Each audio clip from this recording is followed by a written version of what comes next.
press the bell icon on the YouTube app and never miss another update. Today we shall start the chapter number 5, that is the rulers and buildings.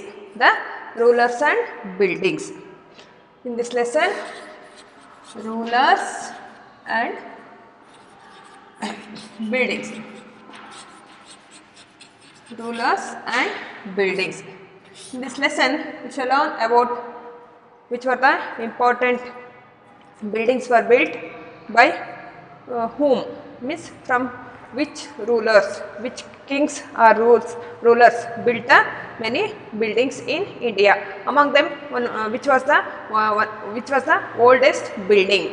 Let us learn about that. What was their importance and which technologies were used to build those buildings. Let us learn about that. Okay, about that in this lesson.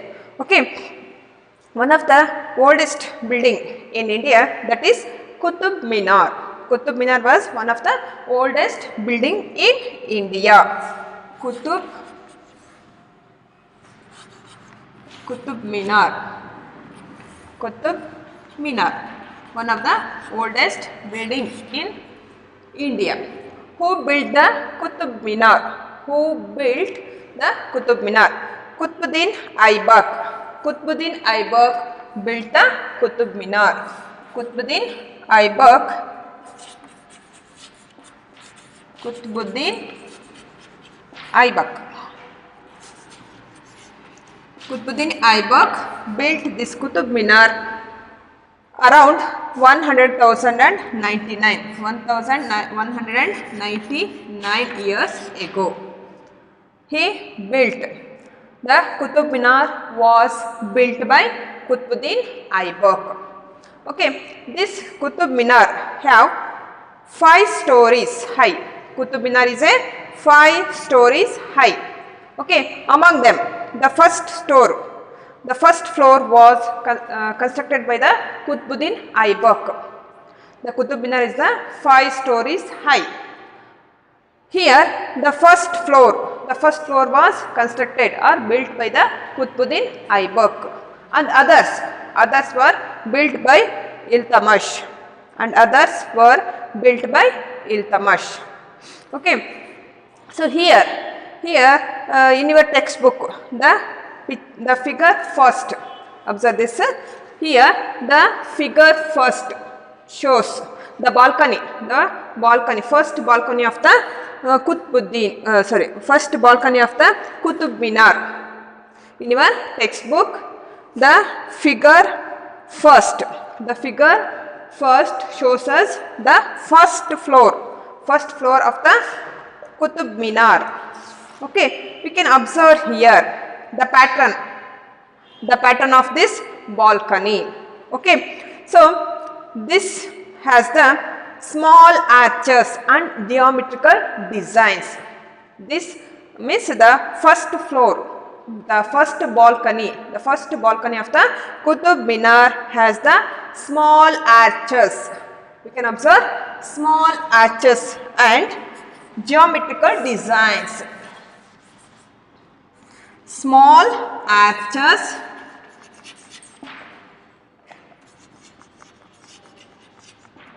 and geometrical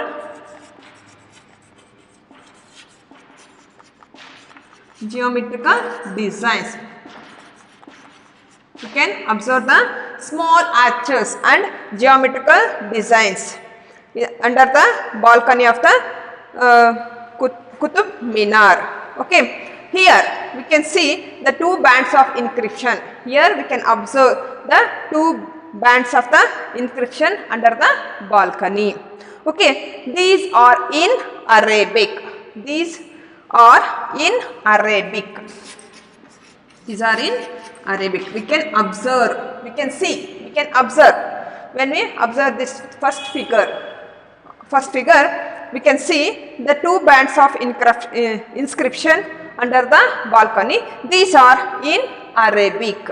These are in Arabic language. It is very difficult to placing an inscription on such surfaces. It is very difficult. It is very difficult to placing an inscription on such places, even though they carved. So the surface of the minar, the surface of the minar is carved and angular. The surface of the, here observe the surface, here the surface of the Qutub Minar, the first balcony of the Qutub Minar is carved. It was carved and also it is angular. It is angular in shape. Okay. Only the most skilled craftsmen, only the most skilled craftsmen could perform this task. This task was made by only the skilled craftsmen. Okay, we can observe, when we observe the Qutub Minar's first balcony, when we observe this, we can understand only the most skilled craftsmen could perform this task. The common people did not work like this. Okay, next, in 800 years ago, we can observe only few buildings were built by the rulers. In 800 years ago, only few buildings were built by the rulers, especially they built from the stones and bricks. Especially they built those buildings in bricks and stones. We can observe only few buildings were built by the rulers. So those were built by the stone or the bricks. Okay, among them the Qutub Minar also. Qutub Minar was also one of the building built by Qutbuddin Aibak around 1199. Okay, so this was the picture of Qutub Minar. Next, between 8th and 18th centuries, between 8th and 18th centuries, between 8th and 18th centuries, between 8th and 18th centuries, the kings and officers, the kings and their officers and their subordinates, the kings, their officers and their subordinates, kings, they built two kinds of structure between 8 and 18 years. Between 8 and 18th centuries, the kings and their officers and their subordinates, they built two kinds of structures. Let us learn which were those two kinds of structures. Okay, these peoples, these rulers built only two kinds of structures between 8 and 18th centuries. Those are the first kind of structures were especially the forts, palaces, garden,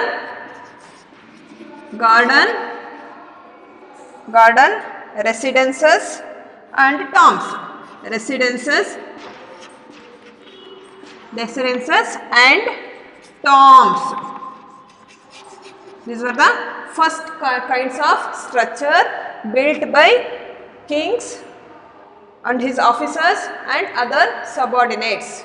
Okay, especially they built the first kinds of structures called forts, palaces, garden, residence and tombs here. Okay, these are safe, protected and grandiose places of rest in this world and the next. These forts, palaces, garden, residence and tombs, these were safe places and also they were protected by the kings and officers who were built. Okay, therefore they were protected and also they were grandiose places of the rest in this world and also the next. Okay, this is the first kind of structure we can observe, we can see during the period of between the period of 8th and 18th century. This is the first structure, first kind of structure. Next, during this time also we can observe the second kind of structures. Which were those second kind of structures? Let us learn about that. In the second kind of structures, especially the public activities were held. They built where the public activities were held, or the public activities is going on such places they built. Okay, those were especially the where the public activities were held or going on, especially in temples, isn't it? Especially in temples and mosques, and then tanks for irrigation facility, tank, wells,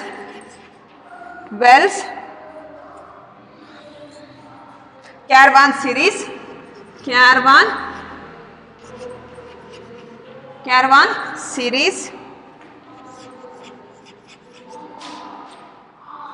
bazaars, etc. Bazaar means market. Bazaars, etc. Here the public activities were held. So later they give the importance to build such type of buildings. Okay, especially this is the second kind of structures we can observe between the 8th and 18th centuries. Those were temples. Here also the more people they gather, they offering puja and etc. in these temples, isn't it?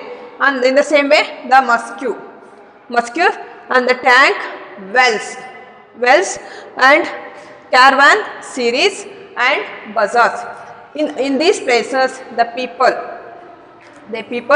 they have their own activities here.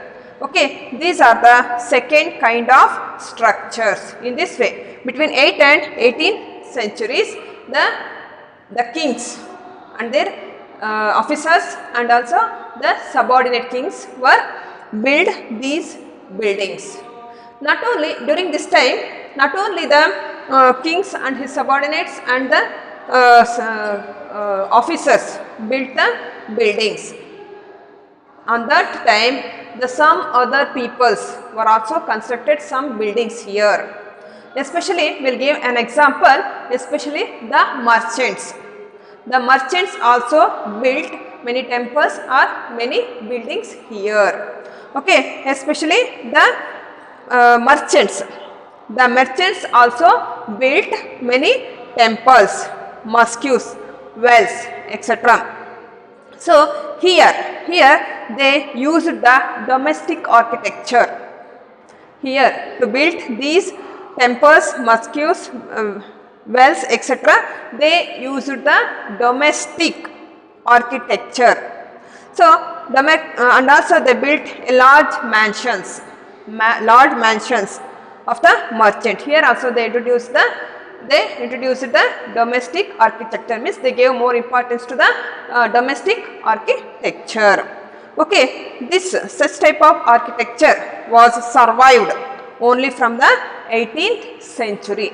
Such type of architecture was survived from the 18th centuries. Okay, next we learn what type of skills they used to construct these buildings. What type of skills what type of technologies they used to build these buildings. Okay, especially the many type of technologies were used for construction of these monuments. Okay, let us learn what were the technologies, skills were used by the engineers to construct these buildings. Let us learn about that. Engineering skills and construction. Engineering skills and construction.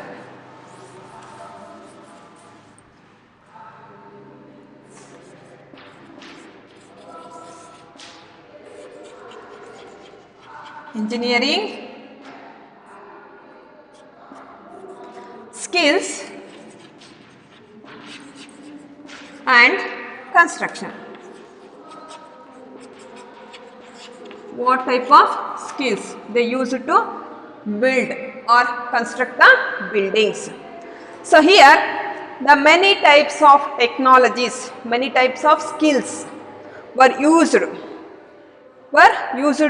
for the construction of the monuments, construction of the buildings.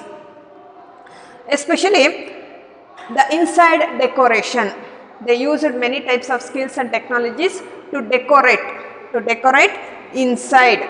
For the inside decoration, they used the many type of skills, technologies here. We will give the example. We will take the example of roof. Example of the roof. Okay. Here we can make the roof by placing wooden beams. We make by placing the wooden beams or slab of stone across the 4 walls. We can take the example of roof here. We can make this roof. We can make this roof by placing wooden beams. Wooden beams. We can make this by placing wooden beams or slabs of the stone across the 4 walls. 4 walls. It is very easy to make such type of roofs to do a small or single room. You can understand the situation.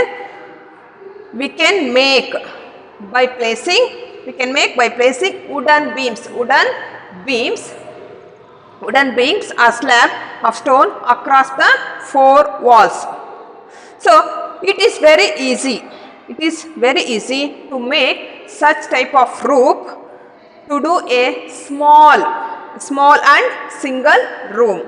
Okay, but this task become very difficult. If you want to make a large room with an elaborate superstructure. So this task becomes very difficult when we want to make a large room with an elaborate superstructure. So this requires more sophisticated skills. Okay, so such type of skills they used here for the roof. Okay, next between 7th and 10th centuries. Between 7th and 10th centuries. Between 7th and 10th centuries. Between 7th and 10th centuries, the architects started adding more rooms and doors. Adding more rooms and doors, windows here. The architecture. So the architecture start to add more rooms, doors and windows. Doors and windows. The architects between the 7th and 10th century. Between the 7th and 10th centuries, the architects started adding more and more rooms, adding more and more doors and adding more and more windows. Okay, the roof, doors and windows we still made by placing horizontal beams. Still we are made horizontal beams across the 2 vertical columns. Here they made by placing horizontal beams. Horizontal beams across 2 vertical columns. Okay, such type of architecture called as trebete or corbelled. Such type of architecture is called as corbelled or trebete. Such type of architecture was called as trebete. Trebete or corbelled.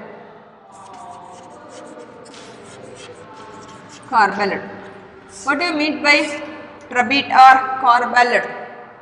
Trabete or corbelled. So here the roofs, doors, windows were still made by placing a horizontal beams across the two vertical columns. Such type of architecture were called as the trabete or corbelled style. Okay, this style was used in construction of later such type of architecture was used to construction of the temple, mosques, tombs, and in the buildings attached large stepped wells. Okay, later such type of architecture means the trabete or the corbelled architecture they used to construct the temples, mosques, tombs, and buildings which have the steps. So built that buildings, they also used the trabete or corbelled type of architecture between the 7 and 10 centuries. Between the 7 and 10 centuries. Okay. Next, later means in the 12th centuries. During the 12th century, two technologies and stylistic developments were developed. Two technological and stylistic developments were developed or noticeable or become important during the period of 12th century. It is known about which were those two technological and stylistic developments were held here. Let us learn about that. Okay. From the 12th century, the two technological and stylistic developments were held or developed here. Those were, one is the weight of the superstructure above the doors and the windows. The weight of the superstructure above the doors and windows was sometimes carried by the archers. Okay, this architectural form was called as arcute. Such architectural form was called as arcute. What do you mean by arcute? Arcute means arcute. What do you mean by arcute? Arcute means the weight of the superstructure above the door and windows. The superstructure above the doors and windows was sometimes carried by the archers. Okay. Such type of architectural form was known as arcute. In the figure 5, you can observe in your textbook the figure 5. Observe here, figure 5 and 5a and 5b. Figure 5a and 5b. When we observe this, we can understand. Okay. Here they are given a true arc.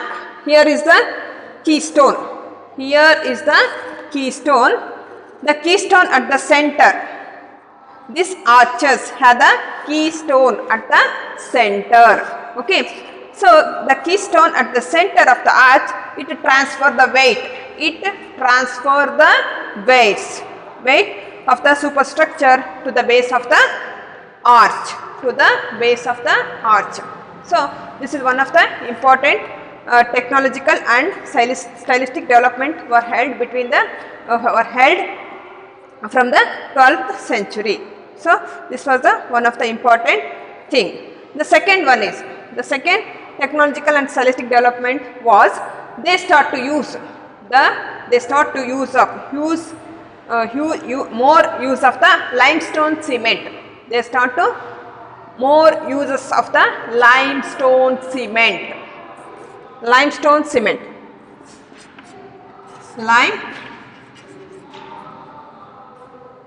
Limestone cement. Have you heard this word? Limestone cement. Limestone cement was the very high quality cement. It was the very high quality cement. They start to use more and more this cement. This is the high quality cement. So the use of limestone cement was increased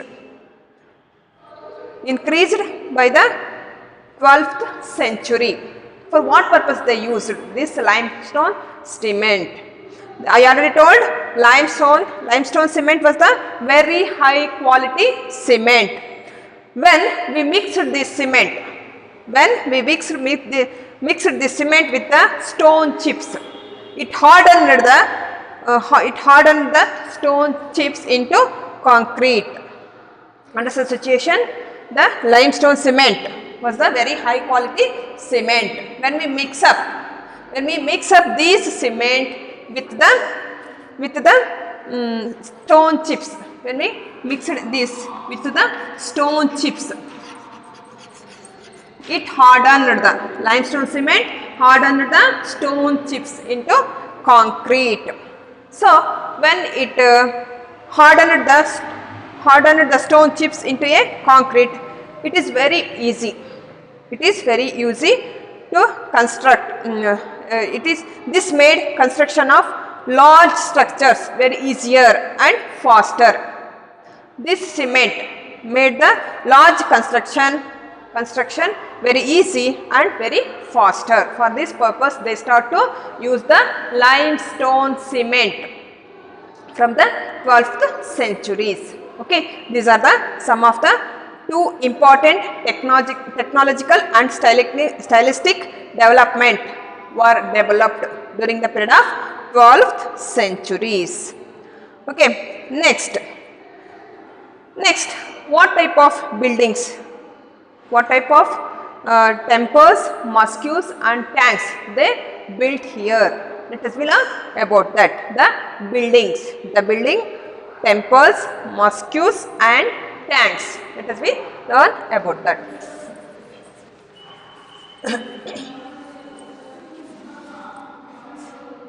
Building,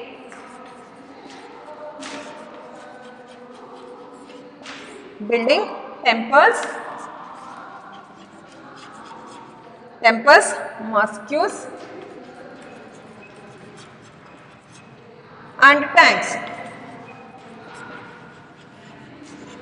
Let us learn about who built the temples, who built the mosques and tanks, for what purpose they built. Let us learn about that. Okay. So here the temples and mosques, when we observe the temples and mosques, they are very beautifully constructed. Especially the mosques and the temples. Why they built these temples and mosques very beautifully? Because they were the places of worship. They attract the people. Isn't it? These mosques and temples attracts the peoples, and also they were the places of worship. For that purpose, they built very beautifully. Okay, they were also not only they attracts the peoples, not only they are the places of the worship, and also they were also the means to demonstrate the power. These places were demonstrated the power. These places demonstrated the power of the person who built these buildings. Okay, and also they demonstrate the wealth of the king. Demonstrated the wealth. These places they demonstrated the power. These places demonstrated the wealth of the king, and also It demonstrated the devotion of the patron. It also describes or demonstrate the devotion of the patron. Devotion of the patron. Devotion of the patron. For that purpose, these temples and mosques were built very beautifully. Why did the mosques and temples built very beautifully? Because these temples and mosques attracts the people. Not only it attracts the peoples, these are the places of worship the god or goddesses. Okay, not only here we worship the god and goddesses, and also it describes or it explains, it describes or demonstrates, it describes the power of the king, the wealth of the king, and also the devotion patron. The devotion patron was also demonstrated by these buildings. For that purpose, these temples and mosques built very beautifully by the kings or subordinators. Okay, we will give an example for that. We will take the example of Rajarajeshwara temple. We will take the example of Rajarajeshwara temple. Rajarajeshwara temple. Where is it? Rajarajeshwara temple. Rajarajeshwara temple was at Rajarajeshwaram. Rajarajeshwara temple was in Rajarajeshwaram. Okay. Here we can see the inscription. In this temple we can observe the inscription. Okay. So what that inscription tells us? What does the inscription mentions us? Let us learn about that. Okay. An inscription mentions that according to that inscription which was in Rajarajeshwara temple. According to that inscription, this temple was built by Rajaraja Deva. This temple was built by Rajaraja Deva. Rajaraja Deva. Here Rajarajeshwara temple was in Rajarajeshwaram. Understood the situation? Observe the names. Observe the names here. Rajarajeshwara temple is in Rajarajeshwaram. Okay, who built the Rajarajeshwara temple? Rajarajeshwara temple was built by Rajaraja Deva. Okay, observe the names here. Notice the how the names are resemble. Notice or observe here how the names are resemble or similar to the king and the god here. The names are very similar, isn't it? Similar means the god and also the king name is very similar. Okay, the king took the god's name. Why did the king took the god's name here? Rajarajeshwara temple, Raja Deva. These names are very similar, isn't it? Why the god took the god's name? For what purpose? What purpose he took this king took the name of Rajarajeshwara? Okay, so because it was auspicious and he wanted to appear like a god. Why did the ruler, the king, took the name of the god? There is a reason. What was the reason? Because it was auspicious, prosperous. It is auspicious or prosperous. It is prosperous to him. It is prosperous, auspicious to him. Not only it is auspicious or prosperous to him, and also he wanted to appear like a god. He wanted to appear like a god. For that purpose, many kings took the name of the god. Okay, they appears like a God. For that purpose they used this, the God's name. Though through the rituals of worship in the temple, one God. Through the rituals of worship, in the temple, one God. Honor to another here. One God, honor to another God and another God here. Okay, for that purpose, for such purposes, the kings, many kings take the name of the God here.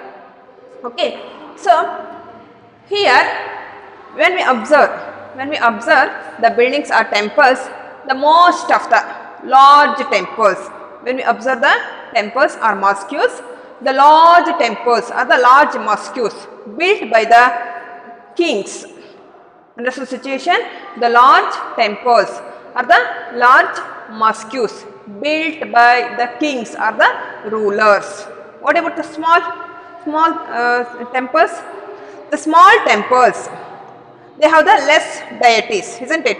The small temples. The large temples have the more and more deities. For that purpose, the king built the large temples or largest temples. Okay, which temples have very small deities? So they built the small, which God has the lesser deities. In that places, the small temples were built. Okay, the small temples were built by the subordinate of the rulers. So the larger buildings or temples were built by the king or rulers. Okay, the small one, which God has the lesser deities. In that places, the small temples were built. Who built those small temples?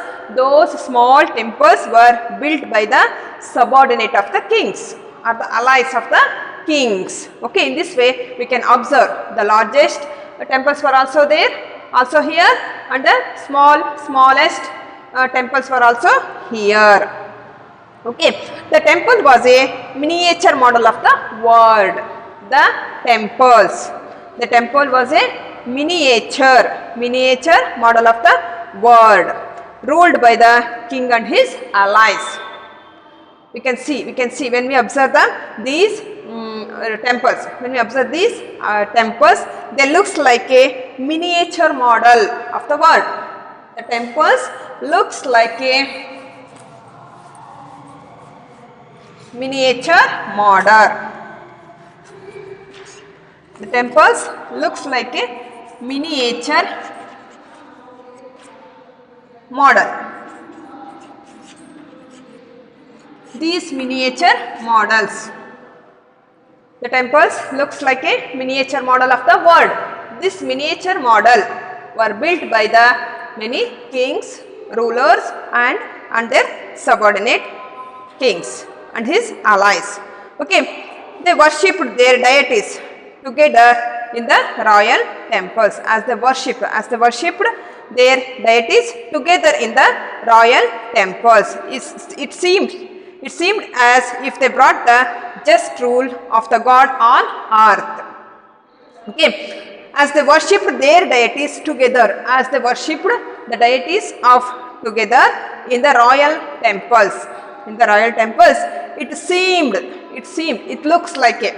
it looks as if they brought the just rule of the God on the earth.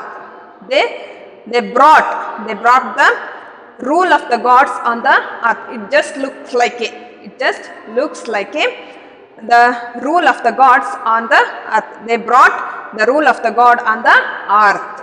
Okay, in this way these temples become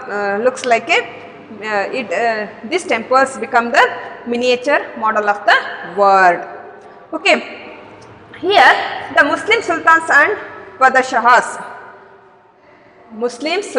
and Padshahs, they did not tell. They are the personification. They are not the incarnation of the God. Here the Muslim sultans and padshahs. The Muslim sultans and padshahs did not told, they are the incarnations of the God. They did not claim, they did not describe as they were the incarnation of the God. But the Persians claim like this. The Persians tells us, the Persian describes as they are the sultans as the shadow of the God. Here the Persians describes they are the incarnation of the God. As a result, they described themselves Sultan as the shadow of the God. Sultan as the shadow. Sultan as the shadow of the God.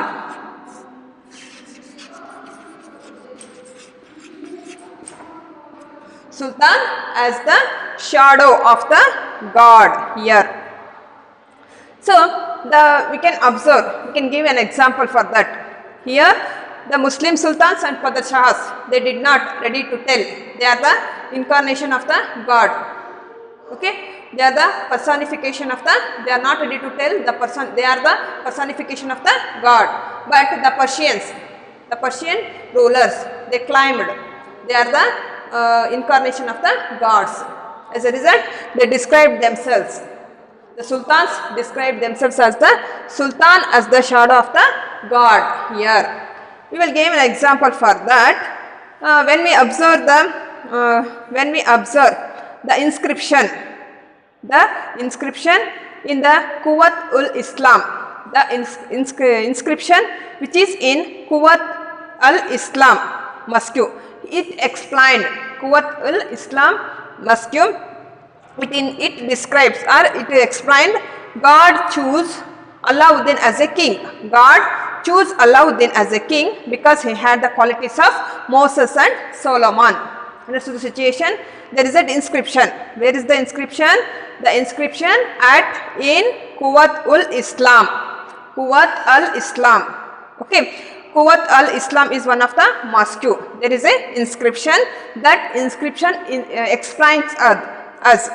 That inscription tells us the God chose Alauddin as a king.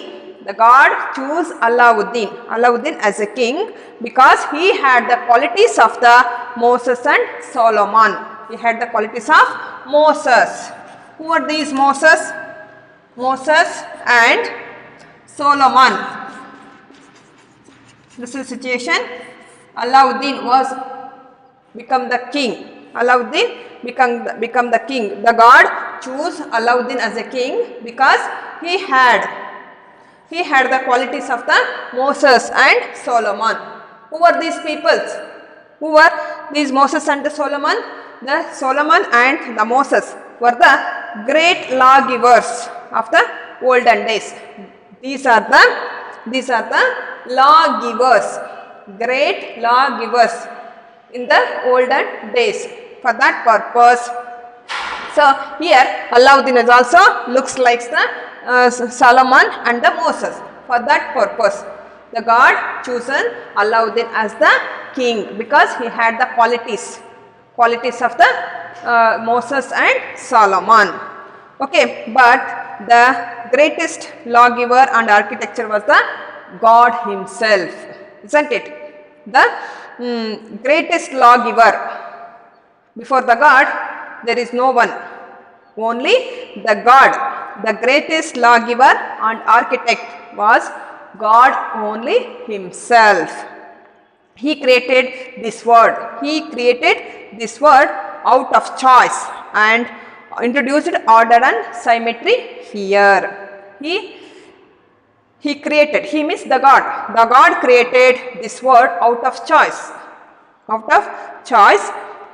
He introduced order and symmetry. Symmetry means harmony. Harmony in this world. So in this way, the Persian sultans or Persian rulers described they are the shadow of the god, but the Muslim sultans, the Padashahas, were not ready to claim they are the incarnation of the god. We shall stop here. We continue the next video. Okay, thank you.